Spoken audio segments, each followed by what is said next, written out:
गुरुर्ब्रह्मा गुरुर्विष्णू गुरुर्देव महेश्वरा सद्गुरु साक्षात परब्रह्म तस्मै श्री सद्गुरवे नमः। जय जय रघुवीर समर्थ श्री राम समर्थ। सद्गुरु चरणांना नतमस्तक होऊन आपण या सुंदर सकाळच्या तेजोमय वातावरणामध्ये सर्वजण उपासना करूनच या श्रवणाला बसलेले आहात असं समजून आपण या निरूपणास सुरुवात करूया। मायबाप सज्जनांचं स्वागत आहे। समर्थांनी सांगितलेलं आहे ना, मनुष्याच्या जीवनामध्ये आहे ना, दोन व्यक्ती अशा आहेत, दोन गोष्टी अशा आहेत ना, ती मनुष्याला नेहमी शिकवत असतात। पहिली गोष्ट म्हणजे वेळ आणि दुसरी गोष्ट म्हणजे गुरु। वेळ पण मनुष्याला शिकवते, गुरु पण मनुष्याला शिकवतात। दोघांमध्ये फक्त फरक इतकाच आहे ना की गुरु शिकवून परीक्षा घेतात आणि वेळ मात्र परीक्षा घेऊन शिकवते। म्हणजे काय बरं, जेव्हा आपण गुरु करतो ना, गुरूंचा आज्ञा पालन करतो, तेव्हा मनुष्याचं जीवन एवढं सुंदर होतं ना। आणि आजसुद्धा आपण बघा, समर्थांचे हे विचार आहेत ना, आपल्या मनामध्ये निर्माण केलेले आहेत। हे विचार आहेत आपण प्रेरणेचे स्रोत बनलेला आहात। आणि आजपर्यंत आपण घेतलेले निर्णय असतील, आपण घेतलेल्या काही संकल्पना असतील, त्या अजूनपर्यंत आहेत ना, कधी कधी चुकीच्या सुद्धा असतील, पण आपला हेतू मात्र चुकीचा नव्हता। म्हणजेच आपल्याकडून झालेलं कार्य जरी चुकीचं झालं ना, तरी घाबरून जाऊ नका। कारण समर्थ विचारांनी घेतलेला निर्णय असतो ना, जरी चुकीचा झाला तरी हेतू मात्र कधीच चुकीचा नसतो। म्हणूनच समर्थ म्हणजे काय बरं, थकलेल्या मनाचा शेवटचा आधार म्हणजे समर्थ आहेत। जो दिसत नाही आणि भेटत सुद्धा नाही, पण मनापासून आणि श्रद्धेनं ताकदीनं जर हाक मारली ना, संकटात धावून आल्याशिवाय राहत नाही, म्हणजे समर्थ आहेत ना। म्हणून जीवनामध्ये किती जरी संकट आली, जीवनामध्ये किती दुःख जरी निर्माण झालं, तरी कर्माचा हिशोब आहे ना, तो कर्माचा हिशोब होतच असतो। म्हणजे जो पूर्ण सर्व काही बघतोय ना, तो माझा समर्थ आहे। म्हणजे हा कर्माचा हिशोब करायला कर्म चांगले असतील ना, तर तुमच्या प्रतिकूल परिस्थितीमध्ये सुद्धा तुमची संकट उलटी सुलटी फुलटी होऊन पडतील। म्हणजे काय बरं, जिथे समर्थ आहेत ना, तिथे सर्व काही व्यवस्थित होणार। किती जरी मोठं तुमच्यावर संकट जरी आलं, बघा कधी कधी आपण पाहतो की एवढं मोठं संकट आलं होतं, पण थोड्यामध्येच निभावलं गेलं। ही कृपा कोणाची असते बरं? म्हणजे तुमच्या जीवनामध्ये दुःख भरपूर येणारं होतं, पण समर्थ कृपेमुळं ते दुःख छोटं होऊन गेलं। हे होतं कशामुळं? उपासनेमुळंच होतं ना। समर्थांनी सांगितलेलं आहे ना, मनुष्याने घाबरायला पाहिजे ते कर्माला घाबरायला पाहिजे। म्हणजे आपण जर कर्म चांगले केले ना, तर आपला शेवटसुद्धा चांगला होईल, सुरुवातसुद्धा चांगली होईल। पण मनुष्य घाबरतो का कर्मांना? कधीच घाबरत नाही। तो स्वतःला म्हणत असतो की आता आयुष्य आहे, जवानी आहे, तर मजा करून घेऊ, मृत्यूनंतर कोणी पाहिलं आहे, कोण काही करणार आहे ते? समर्थांनी सांगितलेलं आहे ना, म्हणून मनुष्याने कर्माला घाबरायला हवं। पण मनुष्य मात्र एक वेळेला आपल्या पत्नीला घाबरतो, पण कर्मांना मात्र कधीच घाबरत नाही। बघा, तुम्ही पाहिलं सुद्धा असेल, तुमच्या घराजवळ आजूबाजूला बघा, बाहेर तर वाघासारखा असतो, पण घरामध्ये प्रत्येक मनुष्य पत्नीला घाबरतो। असं का होतं बरं? मंत्री असो वा पोलीस असो, अधिकारी किंवा कोणता कर्मचारी असो, तुम्ही घराबाहेर तुमचा प्रभाव आहे ना आणि शक्ती दाखवाल, पण तुम्ही घरामध्ये येताच तुमचा प्रभाव आणि शक्ती कमी होत जाते, कारण तुमची पत्नी आहे ना तिथे हजर असते, ज्या शक्तीसमोर तुम्ही उभे राहू शकत नाही. लोक अनेकदा बघा एकमेकांना अशा गोष्टी बोलत असतात आणि या विषयावर अनेक विनोद सुद्धा केले जातात.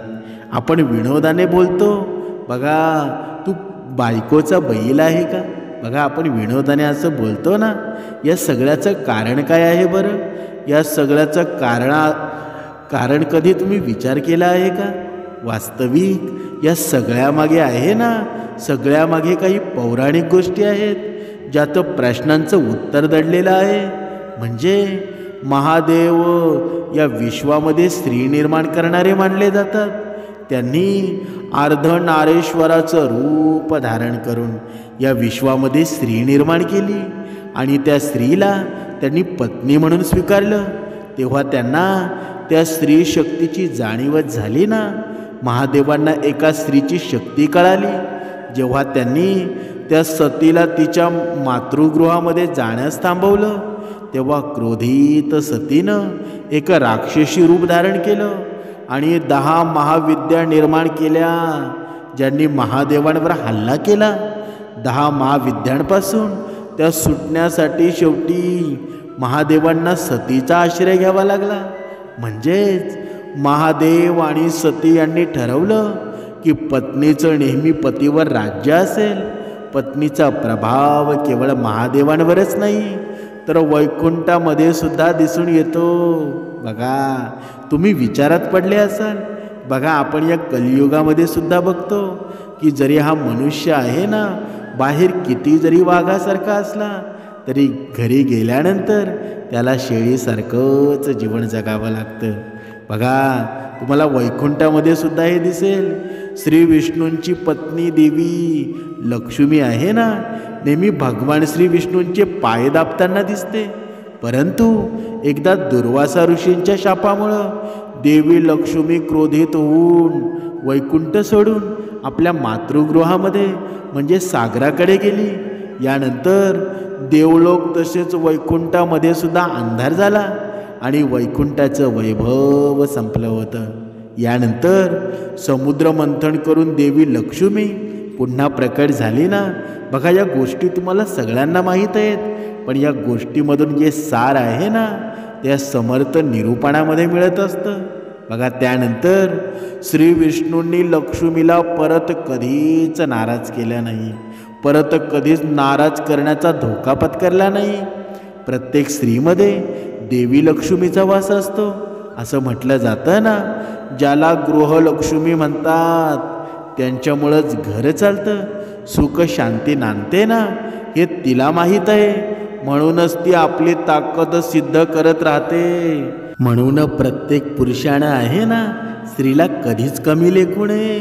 कधी कधी स्त्रीवर असे अन्याय होतात ना, अंधारामध्ये अन्याय केले जातात, पण त्या पुरुषांना सांगणं आहे की स्त्री आहे ना वैभव आहे, लक्ष्मीचं स्वरूप आहे.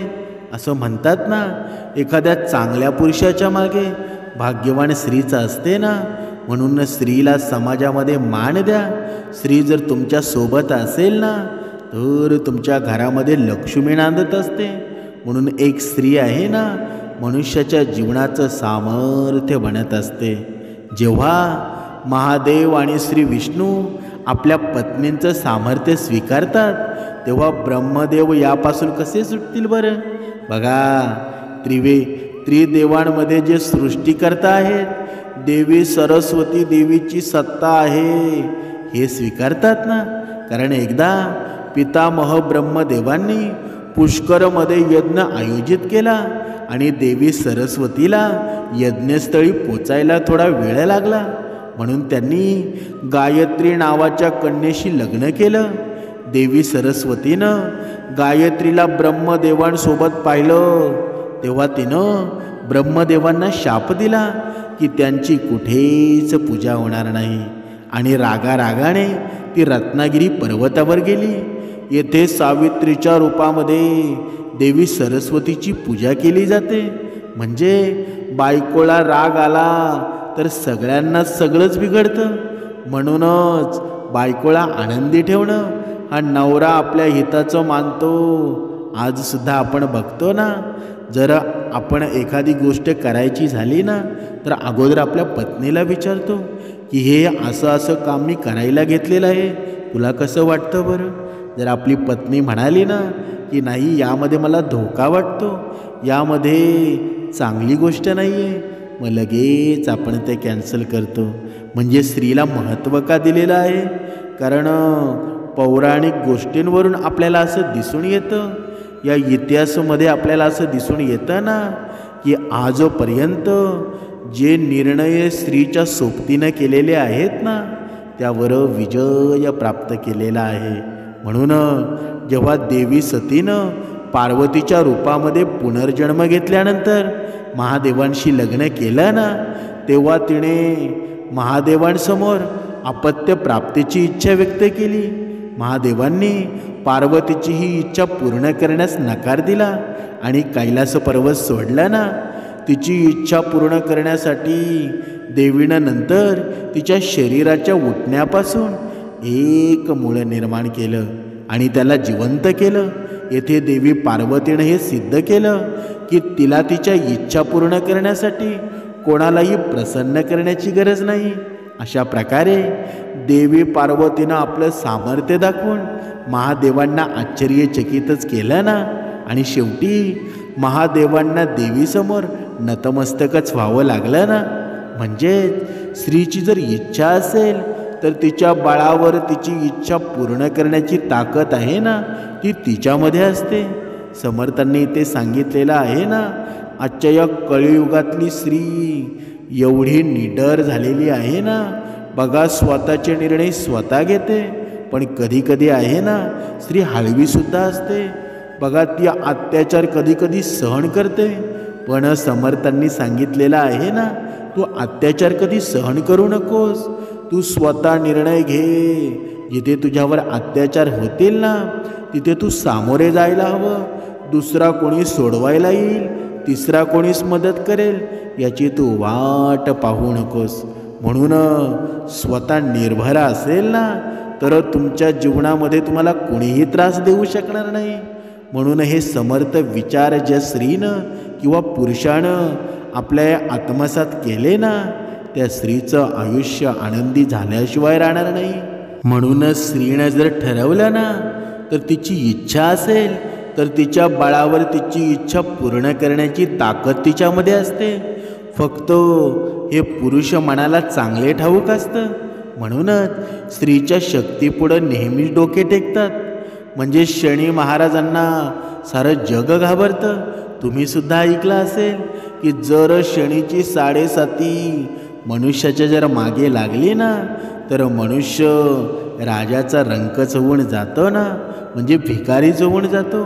म्हणून शनी महाराजांना सर्व जगच घाबरतं, पूर्ण जीव घाबरतात. त्यांना जर कोणाची भीती वाटत असेल ना तर ती त्यांच्या पत्नीची आहे. त्यामुळं शनीच्या कोपापासून मुक्त व्हायचं असेल तर पत्नीची पूजा करा, असं ज्योतिषशास्त्रामध्ये सांगितलेलं आहे. म्हणजे आता पत्नीची पूजा करणं म्हणजे काय बरं? शनिदेवाच्या या प्रकोपापासून मुक्ती मिळवण्यासाठी पत्नीच्या नावाचा जप खूप प्रभावी मानला जातो. याचं कारण शनी महाराजांची कुटिल दृष्टी हे देखील त्यांच्या पत्नीच्या शापाचं फळित आहे. या संदर्भामध्ये बघा, एक कथा सांगितलेली जाते की एकदा शनी महाराजांनी आपल्या पत्नीच्या इच्छेचा अनादर केला आणि त्यामुळं पत्नी रागावली. तिनं शाप दिला की ज्याच्यावर दृष्टी पडेल त्याचा नाश होऊन जाईल. महादेवांच्या या कृपेनं हा शाप कमी झाला आणि फक्त शनीची वाईट नजर विनाशकारी राहिली. म्हणजेच पत्नी रागावली किती विनाशकारी होते त्याचं उदाहरण म्हणजे देवी काली आहे. म्हणजे पत्नीला वामांगी म्हटलं जातं, म्हणजे शरीराच्या डाव्या भागाची मालकीण. त्यामुळं पुरुषाचा या शरीराचा डावा भाग आहे ना हा स्त्रीचा भाग मानला जातो. बायकोला वामांगी का म्हणतात बरं? याचं कारण आहे ना, ते म्हणजे महादेवांच्या डाव्या भागातून स्त्रीची उत्पत्ती झाली आणि जे महादेवांच्या अर्धनारेश्वर शरीराचं हे प्रतीकच आहे ना. याचं कारणामुळं हस्तरेषाशास्त्रावरील काही पुस्तकांमध्ये उजव्या हाताने पुरुषाची स्थिती आहे ना आणि डाव्या हाताने स्त्रीची स्थिती पाहावं असं सुद्धा म्हटलं जातं. असं म्हटलं जातं की स्त्री पुरुषाची वामांगी आहे. म्हणूनच झोपताना आणि सभांमध्ये सिंदूरदान करताना, आशीर्वाद घेताना आणि जेवताना स्त्रीनं पतीच्या डाव्या बाजूला राहावं. यामुळं शुभ परिणाम प्राप्त होतात. वामांगी असूनही शास्त्र असं सांगतं, स्त्रीनं काही कामांमध्ये उजव्या बाजूला राहावं. कन्यादान, विवाह, यज्ञकर्म, जातकर्म, नामस्मरण आणि अन्नदानाच्या वेळी पत्नीनं पतीच्या उजव्या बाजूला बसावं असं शास्त्रामध्ये सांगण्यात आलेलं आहे. पत्नीनं पतीच्या उजवीकडे किंवा डावीकडे बसावं. या समजुतीमागील तर्क असा आहे की सांसारिक कार्यामध्ये पत्नी पतीच्या डाव्या बाजूला बसते. हे कारण, हे काम आहे ना, स्त्रीप्रधान मानलं जातं. यज्ञ, कन्यादान, विवाह ही सर्व कामे आहेत ना, पुरुषप्रधान मानली जातात. त्यामुळं या विधींमध्ये पत्नीच्या उजव्या बाजूला बसण्याचे हे नियम आहेत. या बायकोला वामांगिका म्हणतात. म्हणजे सनातन धर्मामध्ये पत्नीला पतीची वामांगी म्हणजे पतीच्या शरीराचा डावा भाग म्हटलं जातं. याशिवाय पत्नीला पतीची अर्धांगिनी देखील म्हटलं जातं. म्हणजे पत्नी पतीच्या शरीराचा अर्धा भाग आहे. या दोन्ही शब्दांचं सार आहे ना, ते एकच आहे. त्यानुसार पती पत्नीशिवाय अपूर्णच आहे ना. म्हणून पत्नीचं आपल्या पतीचं आयुष्यच पूर्ण करते, त्याला आनंद देते ना, त्यांच्या कुटुंबाची काळजी घेते, त्याला आवश्यक असलेले सर्व आनंद देते. पती पत्नीचे नातेसंबंध आहेत ना, जगभर हिंदू धर्मामध्ये सुद्धा अत्यंत महत्त्वाचे असल्याचं म्हटलं जातं.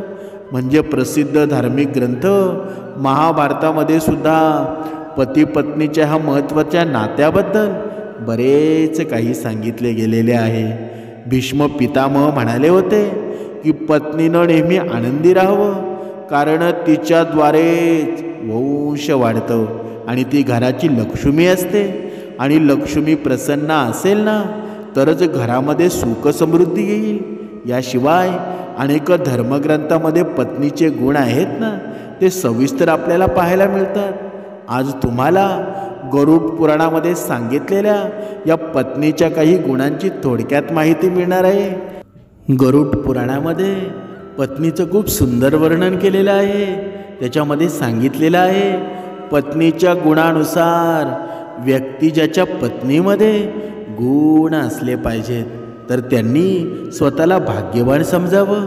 असं म्हटलं जातं की देवराज इंद्र पत्नीच्या बाबतीमध्ये खूप भाग्यवान होते. म्हणून गरुड पुराणात देखील सुद्धा त्याचं सांगतात ना, सा भार्य या गृहे दक्षसा भार्या या प्रियवदा, सा भार्य या पतिप्राणा, सा भार्य या पतिव्रता. म्हणजे गरुड पुराणामध्ये एक श्लोक असा आहे की ज्यात पत्नीचं गुण स्पष्ट केलेले आहेत. ती म्हणजे जी पत्नी घरातील कामामध्ये कुशल आहे, जी प्रेमळ आहे, जिचा पती तिचं जीवन आहे, जी पतीवर समर्पित आहे, तीच खरी पत्नी आहे. घरातील कामामध्ये कुशळ म्हणजे घरातील कामं सांभाळणारी, कुटुंबातील सदस्यांचा आदर करणारी आणि मोठ्यांची तसेच लहानांची काळजी घेणारी, तीच खरी पत्नी असते ना. म्हणजे पतीची सर्व कामं आहेत ना, सर्व कामांवर तिचं सुखदुःख निर्माण असतं. जर पती निराश असेल ना, तर ती सुद्धा दुःखी होते. म्हणजे हे पती पत्नीचं नातं आहे ना, एवढं सुंदर असावं की त्याच्यामध्ये संशय कधी येऊ नये.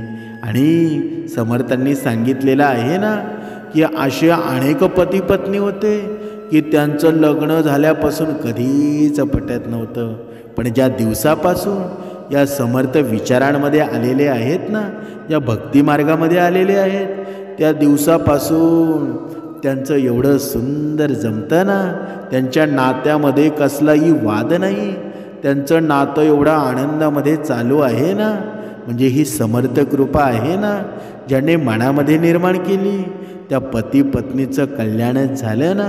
म्हणून आजपर्यंत जेवढ्या गोष्टी आपण केलेल्या असतील तरीसुद्धा आपण त्या सर्व विसरून जावं आणि नवीन जीवनाला सुरुवात करावी. तुमच्यामध्ये काही वाद असतील ते वादसुद्धा मिटून जातील. फक्त उपासना करत जा, उपासनेला महत्त्व द्या. जीवनात जर तुमच्या काही श्रेष्ठ असेल ना तर तो आहे विश्वास, तो आहे तुमची श्रद्धा. विश्वास ठेवायचा असेल ना तर पतीने पत्नीवर ठेवावा, पत्नीने पतीवर ठेवावा आणि श्रद्धा भगवंतावर असावी. जेव्हा या सर्व गोष्टी तुमच्या मिळून येतील ना तेव्हा खरे समर्थ विचार निर्माण होतील. आणि हे विचार आहेत ना, दुसऱ्यानं म्हणावं की जर नवरा बायको असेल ना, पती पत्नी असेल ना तर तुमच्यासारखी असायला हवी. कधी तुमच्यामध्ये भांडण नाही, कधी तुमच्यामध्ये वाद नाही, एवढं सुंदर नातं आमचं असावं. म्हणून हे नातं निर्माण कधी होईल बरं? जेव्हा समर्थ विचार आपल्या जीवनामध्ये निर्माण होतील, जेव्हा आपण श्रवण करू, जेव्हा आपण सर्व प्रेमाने होईल ना तेव्हा सर्व काही समर्थ कृपा होऊन जाईल. आणि ही समर्थ कृपा ज्याच्या जीवनामध्ये होतं ना त्याचा संसार सुंदर होतो. समर्थांनी सांगितलेलं आहे ना, पती पत्नीचं नातं कसं असावं बरं? नातं म्हणजे काय बरं? ते कोणाच्याही सांगण्यावरून जुळू नये आणि कुणी कितीही काही सांगितलं ना तरी कधीच तुटू नये असा भक्कम लावलेला जीव आहे ना, ते म्हणजे पती पत्नीचं नातं. आपल्यामध्ये तसं आहे का बरं? जे समर्थ विचारांमध्ये आहेत ना, सद्गुरूंच्या चरणामध्ये लीन झालेले आहेत, त्यांचं जीवन बघा, त्यांच्या नात्यामध्ये सुंदरता बघा जी आज आपल्या नात्यामध्ये आहे. म्हणून आपण श्रवणाला बसावं, 2 वेळची उपासना करावी. आता तुम्ही म्हणाल की आमच्या जीवनामध्ये भरपूर दुःख आहे, पैशा पाण्याची तंगी आहे, पण सर्व सद्गुरू आईवर सोडून द्या, सर्व समर्थ चरणावर सोडून द्या, सर्व प्रश्न मिटून जातील. पण आपला विश्वास आणि श्रद्धा आहे ना ती निरंतर भगवंतावर ठेवा. ही श्रद्धा एक दिवस आहे ना तुमच्या तोंडामध्ये गोड साखर पडावी अशी गोष्ट घडून जाईल ना की तुम्हाला विश्वाससुद्धा बसणार नाही.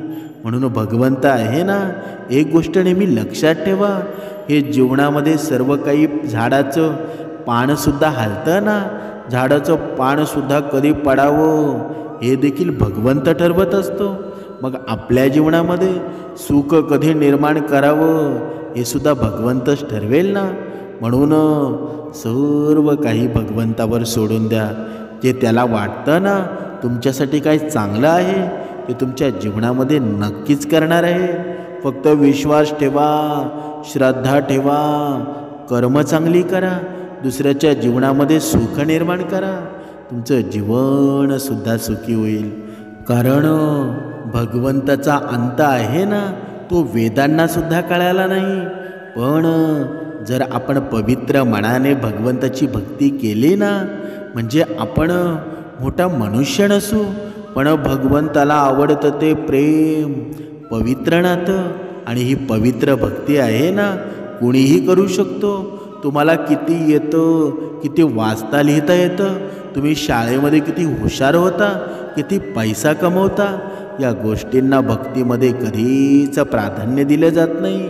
पण ज्याप्रमाणे तुम्ही किती मनाने भक्ती करता ना, किती श्रद्धेने भक्ती करता, हाच भगवंत बघतो ना. म्हणून मनाने पवित्र राहा, तुमच्या जीवनामध्ये अशी भक्ती घडेल ना भगवंत साक्षात तुम्हाला प्रचिती देऊन जातील. म्हणून निरंतर उपासना करा, श्रवण करा, नियमांमध्ये राहा, भगवंत तुमचं कल्याणच करेल. जय जय रघुवीर समर्थ.